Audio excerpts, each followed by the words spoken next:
Road to world cup है, mission world cup की तैयारियां वहां से शुरू हैं। लेकिन बड़ी बात अब उसके अंदर क्या आती है, आप उसी सीरीज के अंदर दो ऐसे खिलाड़ियों को लेकर जा रहे हो बतौर विकेट कीपर ऑप्शन, जिन्होंने आज तक कभी भी आपकी मेन स्क्वाड के लिए ज्यादा विकेट कीपिंग नहीं की है। ईशान किशन ने 6 या 7 मैचेस में विकेट कीपिंग की है, ज्यादातर मैचेस में वो बतौर फील्डर खेले हैं, विकेट कीपिंग नहीं की। संजू सैमसन ने आज तक जो भी 9-10 मैचेस खेले हैं उसमें से एक मैच को छोड़कर बाकी सब में उन्होंने विकेट कीपिंग की, पर वो मैचेस आपके लिए बी टीम्स के, जब बी टीम को रिप्रेजेंट कर रहे थे शिखर धवन की कप्तानी में, वहां पर कभी नहीं किया ऐसा। मतलब ऋषभ पंत और केएल राहुल का एक साथ ना होना संजू और ईशान किशन को जो लेकर आया है, वो कहीं ना कहीं ये मसला हो सकता है, क्योंकि आप सीधा विकेट कीपिंग के ट्रैक पर उनको लेकर आ रहे हो। और ये दोनों खिलाड़ी वो हैं जो कंसिस्टेंटली टीम इंडिया में नहीं रहे थे। नहीं, उसमें एक चीज ये और है, अगर आप संजू और ईशान को देखते हैं, ईशान का हम कह सकते हैं कि वो वर्ल्ड कप की टीम में आएंगे, वो सिलेक्ट हो सकते हैं एज अ बैकअप ओपनर के तौर पे, लेकिन ये कंफर्म नहीं है ना, विकेट कीपर के तौर पर, as a wicket keeper batter के तौर पर। लेकिन संजू का कंफर्म नहीं है। हम भले ही उन्हें वेस्ट इंडीज टूर पर लेकर जा रहे हैं और अब फ्यूचर के बारे में सोचना शुरू कर दिया है कि जो नई टीम बनाएंगे संजू को होना चाहिए। बहुत लंबे समय से जो है वो इंडियन सेटअप में है, हालांकि चुने नहीं जाते हैं, लेकिन वहीं दोनों को अगर आप देखें, किसी ने वो उतने बड़े लेवल पे जो है वो विकेट कीपिंग नहीं की है ए टीम के साथ, क्योंकि जब जब ये दोनों खेले या तो ऋषभ पंत मौजूद रहे या फिर केएल राहुल का ऑप्शन आपके पास हमेशा रहा है। लेकिन अगर आप ईशान को देख रहे हैं अपना विकेट कीपर के तौर पर, चलो हम सब कह सकते हैं कि यार ईशान को ना वर्ल्ड कप की टीम में चुन लिया जाएगा, क्योंकि वहां पर ऋषभ पंत तो है ही नहीं, केएल राहुल अगर फिट हो जाते हैं तो वो आएंगे और वो एज अ बैकअप के तौर पर ईशान आ जाएंगे। लेकिन संजू का पता नहीं है क्या संजू को मौका मिलेगा। हम बात कर रहे थे बहुत टाइम से, जीतेश के बारे में ही बात हो रही थी, कहीं पे भी नाम नहीं आया, हालांकि नाम आता है तो हालांकि वो जीतेश का आता है। हिसाब से मतलब एक तरफ आपके पास ईशान किशन, एक तरफ आपके पास संजू सैमसन, उन दोनों में से आपके साथ से परफॉर्मेंस को नहीं आंका जाएगा। वर्ल्ड कप तक जाते जाते आप ईशान किशन को पक्का लेकर जा रहे हो, ऋषभ पंत तो आ ही नहीं रहे हैं वर्ल्ड कप तक, ये बात नहीं परफॉर्मेंस। और अगर केएल राहुल यहां पर वापस आते हैं, परफॉर्मेंस राहुल को सीधा एंट्री दे दो, परफॉर्मेंस को आंका जाएगा, परफॉर्मेंस को ऐसा नहीं। आप देखो वेस्ट इंडीज दौरे पर जब ये दोनों टीमें जाएंगी, ईशान भी होंगे वहां पर, संजू भी वहां पर होंगे। अब आप किसी एक को ही खिलाएंगे, या तो ईशान को खिलाएंगे वहां पर या संजू को खिलाएंगे, क्योंकि उसमें ये भी देखो ना, ईशान आपके ओपनर है, Sanju number 3 number middle order में फिट हो जाता है। 4 का मसला भी अभी चल रहा है, नंबर 4 का मसला है। नंबर 4 में सूर्य कुमार यादव है, उसकी परफॉर्मेंस ले दे के हमने देखी है, ले दे के 0 पे आउट। नंबर 4 का हमने देखा है, ले दे के सूर्या को हमने देखा है, लेकिन जैसे ही अगर श्रेयस अय्यर फिट हो जाते हैं, जब वो वापसी करेंगे अपनी, मोस्ट लाइकली शायद एशिया कप से पहले उनकी वापसी जो टीम इंडिया में हो जाएगी, तो नंबर 4 पर फिर आप उन्हीं को मौका दो, क्योंकि उन्होंने जो किया है पिछले साल 1.5 साल में नंबर 4 पर, एक बहुत टाइम बाद टीम इंडिया को एक ऐसा खिलाड़ी मिला जिसने लगातार 1.5 साल खेला उस नंबर 4 के स्पॉट पर, वरना हम हर किसी को बदल देते, कभी केएल राहुल आ रहे हैं, कभी रायडू खेल लिए, कभी कोई खेल लिया। तो जैसे ही अय्यर फिट होते हैं तो उनको तो नंबर 4 पर मौका दिया जाएगा। लेकिन रही बात ईशान किशन और संजू की, परफॉर्मेंस को डेफिनेटली आप आंकोगे, लेकिन आप ये भी देखोगे ना, विकेट कीपर की हमें फौज थोड़ी लेके जानी है। आपके पास एक विकेट कीपर होना चाहिए जो कि नंबर 5 पर भी खेल ले, 6 पर, मतलब उस स्पॉट में देखो, क्योंकि ओपनिंग तो आपकी फिक्स है, रोहित शर्मा, शुभमन गिल, वहां पर ईशान किशन फिट नहीं होते हैं। एज अ बैकअप के तौर पर आप डेफिनेटली ईशान को कंसीडर करो। ये बता दो, आपके हिसाब से पहली प्राथमिकता में वेस्ट इंडीज का जो पहला ओडीआई है, आपके लिए संजू खेल रहा है या फिर ईशान किशन खेल रहा है? Considering the fact Ishan Kishan को मौके मिले हैं पिछले 13 से 14 जो भी उन्होंने व्हाइट बॉल मैचेस खेले उसमें लगातार फ्लॉप रहे हैं, और संजू को जब आपने आखिरी बार खिलाया, वैसे तो खिलाया आपने उसको कभी सही से है ही नहीं है, 1-2 मैच दिए फिर बाहर कर दिया, 1-2 मैच दिए फिर बाहर कर दिया। ईशान किशन के साथ भी कुछ हद तक ज्यादती हुई, दोहरा शतक लगाने का वो भी बाहर गए। एक नाम बताओ ईशान या संजू। देखो वेस्ट इंडीज टूर की अगर जहां तक बात है, वहां पर फिर आप देखोगे ना, क्योंकि रोहित और गिल तो आपके लिए ओपन करेंगे, वहां पर ईशान को मौका मिलेगा नहीं। अगर आप ईशान को as a middle order batsman अगर कंसीडर करें कि ईशान हमारे लिए विकेट कीपिंग कर लें और नंबर 5 पर वो अगर बैटिंग कर लें, अगर उनको मना लिया जाता, हालांकि उन्होंने की भी है, आई थिंक न्यूजीलैंड के साथ उन्होंने नंबर 4 या 5 पर जो शुरुआत में सीरीज हुई थी इसी साल उन्होंने की थी शायद। अगर ईशान किशन को आप खिलाने के लिए तैयार हैं मिडिल ऑर्डर में, लोअर मिडिल ऑर्डर में, तो फिर आप ईशान किशन के साथ जाएंगे, वरना फिर आपको संजू के साथ जाना पड़ेगा। आप किससे एक साथ जाओगे? देखो आपने वो बता दिया जो हो सकता है, मैं एक नाम पूछ रहा हूं। मैं पर्सनली ईशान किशन के साथ जाता, ईशान शाहरुख है ना, विकेट कीपिंग के देखो, the choice is very difficult, क्योंकि जो संजू के साथ हुआ है, या कितने टाइम से ट्रैवल करते रहे टीम के साथ, मौका नहीं मिला है, यहाँ तक कि उनके फैंस एक तरीके से प्रोटेस्ट करना पड़ गया कि आप संजू को मौका दीजिए, उनको इस कदर उनको टीम में रख करके इंतजार कराया गया। लेकिन at the same time Ishan Kishan के साथ भी मैं ये नहीं कहूंगी बहुत ज्यादा जस्टिस हुआ है। हालांकि ये ऐसा नहीं है कि पर्पसली ये चीज की गई है, सिचुएशंस के चलते, कंडीशंस के चलते करना पड़ा, मजबूरी थी। हालांकि शुभमन गिल वहां पर थे, ज्यादा डिजर्विंग थे, तो बताओ ओपनर उनको खिलाना पड़ा, डबल सेंचुरी लगा करके भी उनको इंतजार करना पड़ा। तो जस्टिस नहीं होगा अगर ईशान किशन को नहीं खिलाया जाता, पर ये तो समस्या पर जस्टिस आप ही देखो ना, संजू के साथ भी जस्टिस कितना हुआ है। संजू सैमसन, एक नाम बताओ आप किसको खिलाओगे? मैं वही चीज, पांडे जी बड़ा मुस्कुरा रहे हैं, पता नहीं वो मनी मन में क्या सोच रहे हैं। मैं वही चीज कह रही हूँ कि आप दोनों को अगर किसी को भी दोनों में से बिठाओगे, दोनों के लिए इनजस्टिस होगा एक तरीके से, लेकिन आपको टफ कॉल्स लेनी पड़ेंगे। ऑब्वियसली 11 स्पॉट है, आप 12 खिलाड़ियों को नहीं खिला सकते हो, लेकिन फिर भी अगर मेरा डिसीजन हो, मेरी चॉइस हो, तो I will go with Sanju Samson. Pandey देखो सीधी सी बात है कि ये इस टीम की थोड़ी सी दुर्भाग्य वाली बात है कि आपका जो नंबर 4 जो आप प्रिपेयर कर रहे थे वर्ल्ड कप के लिए 2 सालों से, श्रेयस अय्यर बहुत बड़ा नाम, 20 आपके लिए उन्होंने सबसे ज्यादा रन्स उस पोजीशन पर उस खिलाड़ी ने किया, उस बंदे ने आपके लिए सबसे ज्यादा क्रूशियल स्टेजेस पर रन बनाए। लेकिन अब वर्ल्ड कप आने से पहले हम ये बैठकर बात कर रहे हैं कि नंबर 4 पर कौन खेलेगा, क्योंकि श्रेयस अय्यर की फिटनेस का कुछ पता नहीं है। अभी भी रिपोर्ट्स यही करी कि श्रेयस अय्यर पता नहीं एशिया कप में होंगे नहीं होंगे, और अगर एशिया कप नहीं, क्योंकि उनको मसल इंजरी है, ऐसा नहीं है कि हड्डी टूटी है, उसमें कब तक वो होगी ये कोई नहीं बता सकता। तो अगर मसल इंजरी है वहां पर श्रेयस अय्यर को, तो आप ये देखें कि आसान नहीं होगा कि वर्ल्ड कप तक वो पूरी तरीके से रिकवर कर जाए। तो ये बहुत बड़ा मसला है, और यहीं पर बैकअप आपने एक पहली बात तो तैयार करा नहीं। दूसरी चीज ये यहाँ पे कि ईशान किशन मिडिल ऑर्डर में अभी तक उतने कोई बहुत ज्यादा उन्होंने कोई फ्लैम्बॉयंट इनिंग्स नहीं खेली है। 2-3 मैचेस संजू सैमसन की जहां तक बात आती है, संजू सैमसन ने भी जो रन्स किए वो 6 नंबर पर आकर किए हैं। मतलब जो भी उनके 10 मैचेस में जो भी आंकड़े हैं, जो 66 की एवरेज, और जो जितने नंबर 4 पे आज तक नंबर 4 बार भी नहीं खेला, सैमसन को एक बार भी नहीं खिलाया गया है। तो यही पर बात है कि अब कॉल तो अल्टीमेटली मैनेजमेंट को लेना है, लेकिन अगर पर्सनली मेरा व्यू पॉइंट आप पूछे तो मेरे हिसाब से गोइंग फॉरवर्ड, क्योंकि ईशान किशन मोर और लेस वो ज्यादा टॉप ऑर्डर में बल्लेबाजी करते हैं। ओपनिंग पर अगर हम देखें तो इंडिया के लिए भी उन्होंने बतौर ओपनर अच्छा किया है।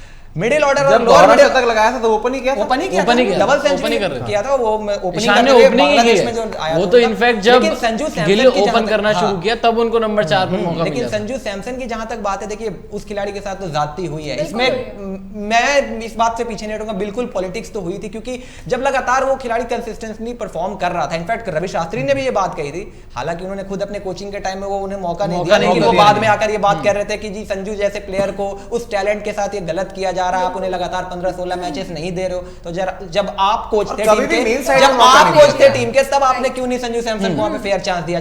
जब मौका था आपके पास तब आपने तो चांस नहीं दिया। अब आप कोचिंग सिस्टम से हट गए हो, तो इस तरीके की बयानबाजी वहां पर हो रही है कि संजू को जी फेयर रन देना चाहिए। अच्छी बात कर रहे हैं वो, सही में बात है, फेयर रन देना चाहिए, लेकिन अभी तक उन्होंने खुद नहीं दिया था संजू सैमसन को। अगर आप ये भी देखें आदित्य, आपके पास जरूर उसका स्टैट कार्ड रेडी होगा कि संजू का ओडीआई करियर किस तरह से, एक बार वो भी जरा आप दिखा दीजिएगा। और नंबर 4 की पोजीशन पर अगर हम बात कर ले तो आपके ईशान किशन, उन्होंने कितने मैचेस खेले एक बार वो भी जरा बताएं, तो वो भी दर्शकों से हम जरूर बात करें उसके बारे में। वरना जो आपके बेस्ट ऑप्शन थे 20 मैच में 800 रन श्रेयस अय्यर। अब कहीं आप ऐसा ना करें कि जब ऋषभ पंत नहीं होते थे एज अ विकेट कीपर आपके पास दिसंबर तक, तो आप ऋषभ पंत की जगह केएल राहुल को बतौर रिप्लेसमेंट विकेट कीपर आपने खिलाया, लेकिन केएल राहुल की फॉर्म उतनी भी बेहतर थी नहीं। एशिया कप अगर वो इनकेस मिस कर दें, और ऐसा हो कि जो ऑस्ट्रेलिया के सामने 3 मैच की ओडीआई सीरीज है आपकी वर्ल्ड कप से पहले, वहां पर केएल राहुल फिट हो जाए और वहां पर आप ईशान किशन, संजू सैमसन दोनों में से किसी को बाहर निकाल दो, केएल राहुल को बिना किसी फॉर्म के देखे, बिना कहीं पे कुछ परखे या देखे, आप उनको एक बार फिर से उठा के स्क्वाड में ले आओ। और जितना मुझे लगता है जो होने वाला है कि एक सेकंड नितिन, यहाँ पर इतना जरूर होने वाला है कि वेस्ट इंडीज में जो आपके ओडीआई मैचेस हैं वहां ईशान किशन को खिलाओगे, ठीक है, संजू सैमसन को मौका मिलेगा नहीं, और ले दे के बिना मौकों के चलते फिर वो बाहर हो जाएंगे, जैसा उनके साथ ये भी श्रीलंका और न्यूजीलैंड वाले टूर पे हुआ। पहले मैच में इंजरी हो गई, फिर न्यूजीलैंड के दौरे में स्क्वाड आई, तब भी नहीं उनका नाम आया। ऑस्ट्रेलिया के सामने आपने ओडीआई सीरीज खेली, वहां पर आपने केएस भरत को जो है वो स्क्वाड में रख लिया बतौर विकेट कीपर, पर आपने तब भी जो है वहां पर मौका नहीं दिया किसी भी एंगल से। केएस भरत तो वेस्ट इंडीज टूर पर भी है, बताते एक तरह से ज्यादती आपने की। और अगर ये बहुत बड़ा क्वेश्चन है ना सिलेक्टर्स के लिए, अगर आपने संजू सैमसन को वेस्ट इंडीज के दौरे पर बतौर विकेट कीपर बैटर लाना ही था, तो जो ऑस्ट्रेलिया के सामने आपके 3 ओडीआई मैच हुए थे, वहां केएस भरत को स्क्वाड में डालने की जरूरत ही क्या थी? तब से लेकर अब तक कुछ आपके सिलेक्टर्स तो बदले नहीं। तब भी शिव सुंदर दास के जो इस समय चीफ सिलेक्टर है, तब भी वही थे, अब भी वही है इंटरिम चीफ सिलेक्टर आपके। तो तब आपने ये कॉल नहीं देखी। यही चीजें जो है वो आपको शायद बहुत ज्यादा जो है वो सोचने पर मजबूर करती हैं। टीम इंडिया में सिलेक्शन के कॉल्स कैसे लिए जाते हैं। भला अब हम देख रहे हैं जो आजकल की मुद्दा चल रहा है सरफराज खान का, उनको किस एंगल से आपने बाहर कर दिया, क्योंकि सुनील गावस्कर साहब ने पॉइंट बिल्कुल ठीक कहा है। आप 4 ओपनर्स के साथ जा रहे हो, आपके पास रोहित शर्मा, शुभमन गिल, गायकवाड़, जायसवाल, ये चारों अपने अपने डोमेस्टिक लेवल्स पर ओपनर्स हैं। हाँ। और इनको आप लेकर जा रहे हो चेतेश्वर पुजारा नंबर 3 और नंबर 3 के और जिस खिलाड़ी का 90 का एवरेज है वो बाहर इस सीजन में रणजी के, वो खिलाड़ी बाहर बैठा हुआ है यार। ये समझ नहीं आ रहा। ऊपर से बातें कैसे उसने उंगली दिखा दी थी। अब मुंबई के जिस तरह आपको आज सुबह नितिन और चारू ने भी बताया कि उन्होंने उंगली दिखाई नहीं थी, जो मुंबई क्रिकेट से कुछ ऑफिशियल सोर्स कोट कर रहे हैं अपना पीटीआई की तरफ से। हालांकि अभी तक इसके अंदर आपको बता दें जो भी बातें हो रही है वो पीटीआई जो कि वायर मीडिया एजेंसी है उनकी तरफ से बातें आ रही है कि बीसीसीआई ऑफिशियल ने कहा या फिर मुंबई के जो है वो किसी मुंबई क्रिकेट एसोसिएशन के किसी मेंबर ने कहा। अभी तक ऑफिशियली ना बीसीसीआई ने कहा है ना उन्होंने कहा, लेकिन PTI one of the most trusted news wire agencies of our nation, तो इसलिए उनकी बातें जो है वो ट्रस्ट यहाँ पे जरूर किया जा सकता है। बट वापस आते हैं संजू और किशन के ऊपर। संजू सैमसन को अगर मौके ना मिले फिर केएल राहुल अगर आप बिल्कुल उठा के ले आओ, आप उससे सहमत होगे? नहीं, देखो सहमत तो नहीं हूंगा बिल्कुल भी कि आपने संजू को नहीं दिया मौका, क्योंकि संजू अब इस वक्त अगर आप देखें, आज आप वेस्ट इंडीज टूर की सोच के देखें, आप जो है वर्ल्ड कप ना देखें जो 2 महीने बाद 3 महीने बाद होने वाला है, आप अभी सोचें कि इस सीरीज में हमारे पास हमारा बेस्ट विकेट कीपर कौन है।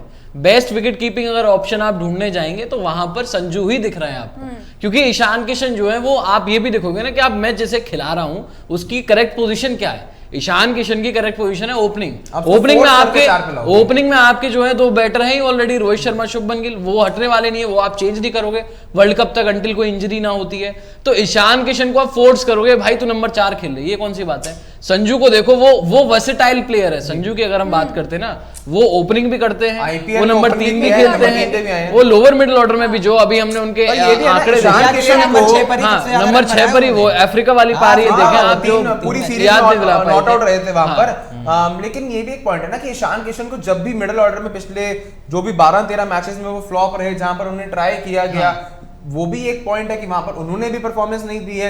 लेकिन जिस तरह से शायद सुनील गावस्कर साहब को एक बार फिर मैं कोट करूंगा, जो उन्होंने इंडिया टुडे को इंटरव्यू दिया था, वहां पे उन्होंने बिल्कुल ठीक कहा कि टीम इंडिया के अंदर जो है वो शायद देखा जाता है कि किसके इंस्टाग्राम पे ज्यादा फॉलोअर्स हैं, किसकी मार्केट में ब्रांड वैल्यू ज्यादा है, उसके ऊपर जो है प्लेयर्स को मौका देते हो। नहीं, उस हिसाब से तो फिर संजू को बहुत मौके मिलने चाहिए। ये बात सही है, अगर ब्रांड वैल्यू है, ब्रांड वैल्यू में ईशान किशन ब्रांड वैल्यू लेके बिल्ड की, संजू को लेकर तो प्रोटेस्ट होते हैं ना।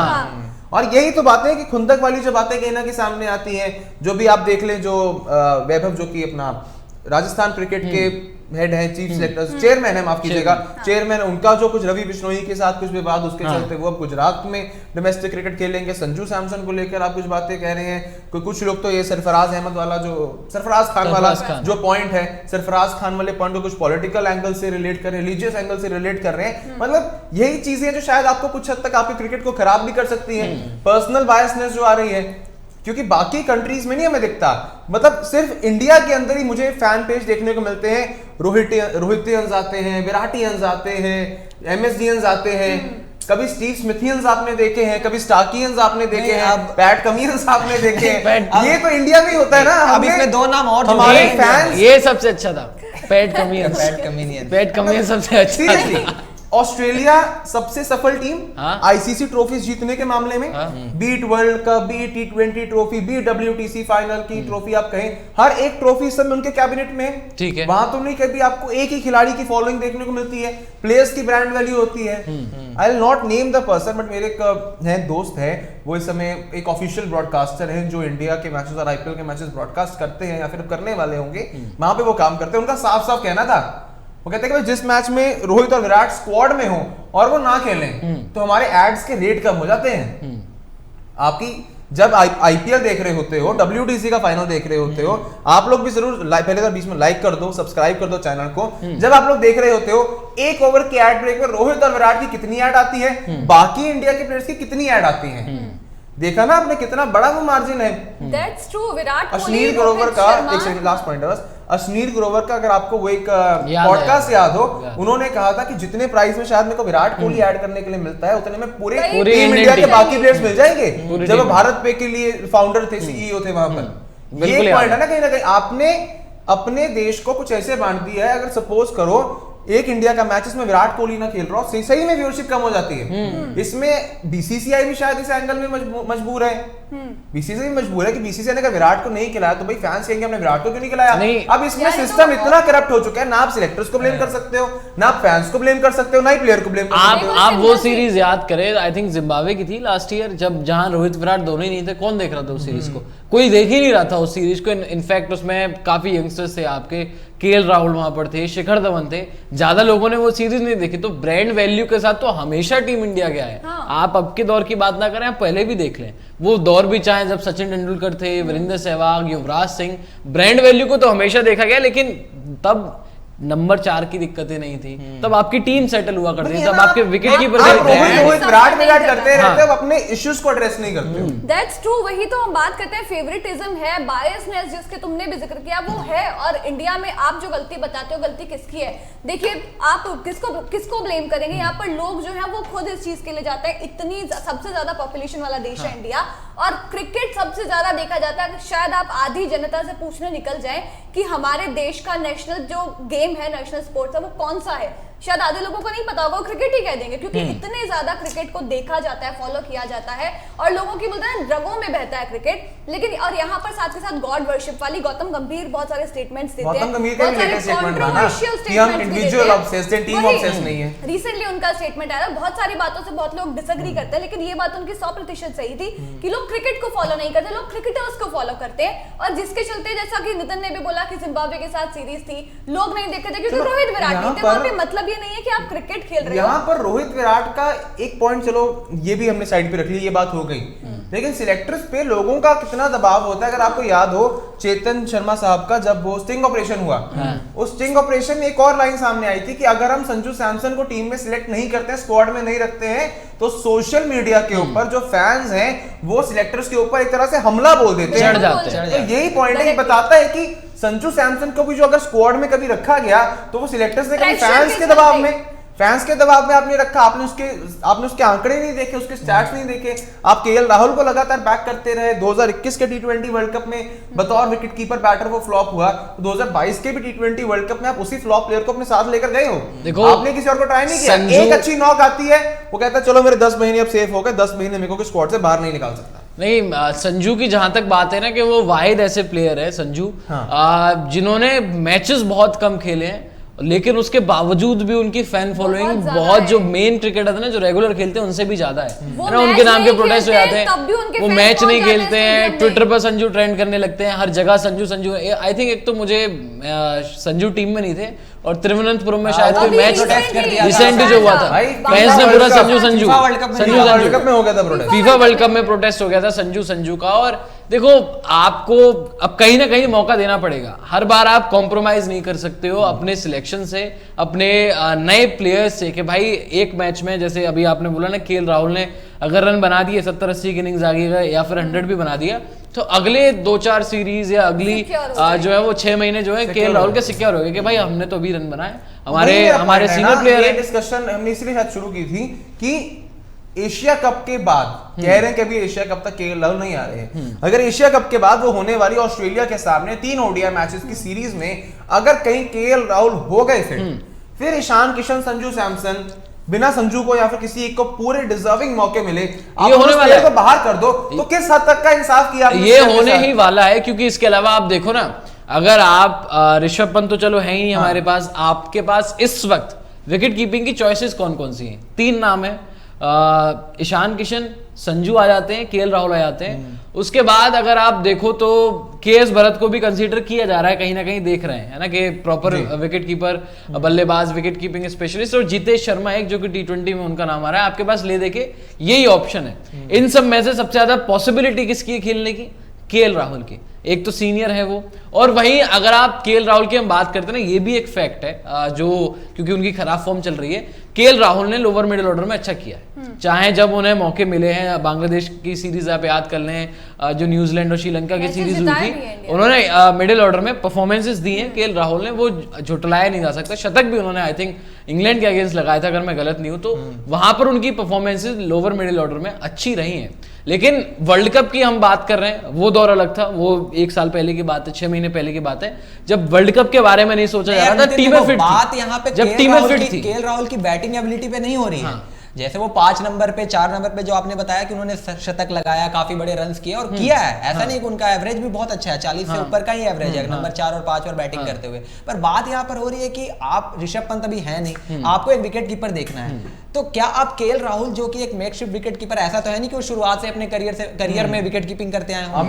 जैसे संजू सैमसन ने विकेट कीपिंग से शुरुआत करी, बतौर विकेट कीपर थे, वो Ishan Kishan as a wicket keeper आए, KL Rahul as a makeshift wicket keeper है। आप क्या वर्ल्ड कप में उन्हें बतौर विकेट कीपर खिलाने का रिस्क लोगे? अगर मैं आपसे पूछूं कि आप क्या केएल राहुल के साथ कॉन्फिडेंट होगे किसी भी बड़े मैच में बतौर विकेट कीपर? नहीं, अच्छा अब आप यहाँ पे बताओ, केएल राहुल के साथ यहाँ से हम में से कोई कॉन्फिडेंट नहीं है कि वो विकेट कीपर, और इनफैक्ट इसमें भी हमें ये नहीं, किसके साथ आप कॉन्फिडेंट हो? संजू के साथ? संजू को खिलाओगे आप वर्ल्ड कप में? आपने तो सबसे पहले वो गलती ये करी कि मौके उतने नहीं दिए हैं, और आपके पास जो अभी बचे अभी जो हैं मौके छोड़ दो, अभी जो है। लेकिन दिक्कत आपकी वो WTC के फाइनल वाली हो गई है। WTC के फाइनल में भी आपके साथ ले देकर यही हुआ था कि आपके यही तो आपको जब दोनों नाम आपके चले गए, ऋषभ पंत, केएल राहुल, दोनों को इंजरी हो गई, तो आप केएस भरत को एकदम से लेकर आए और उसको पहले मौके दिए नहीं हुए थे। अब आपको इसी चीज से सतर्क रहना है। आपके पास एक अच्छे प्लेंटी ऑफ मैचेस हैं, 3 मैचेस वेस्ट इंडीज के सामने है, एशिया कप में आपके पास कुछ वीक टीम्स के सामने मैच होंगे जब आप नेपाल से खेलोगे।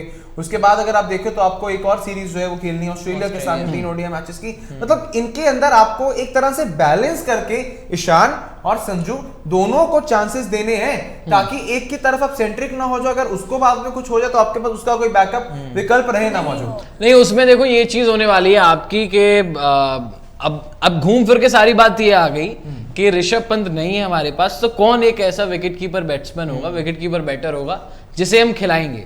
केएल राहुल की अगर इंजरी नहीं होती तो हम ईशान की भी बात नहीं कर रहे होते, ना हम संजू की बात कर रहे होते, सीधे केएल राहुल वहां पर खेल रहे होते, इसमें कोई शक नहीं था, कोई डाउट नहीं था। भले ही टीम में नाम जरूर टीम की बैकिंग है ना, टीम में नाम, टीम की बैकिंग है, कप्तान की बैकिंग, कोच की बैकिंग है, वो बार बार बोलते हुए आए। अब सबसे बड़ी बात यह है, आप वर्ल्ड कप छोड़े, आप एशिया कप से पहले आपकी एक सीरीज है, ले देखे आई थिंक आयरलैंड वाली सीरीज अगर हो गई तो भी वो T20 है, उसका कोई मतलब नहीं है। वेस्ट इंडीज की ही सीरीज है जहां पर 3 मैचेस आपने खेलने हैं। रिपोर्ट्स आ रही है कि केएल राहुल जो है वो एशिया कप में मोस्ट लाइकली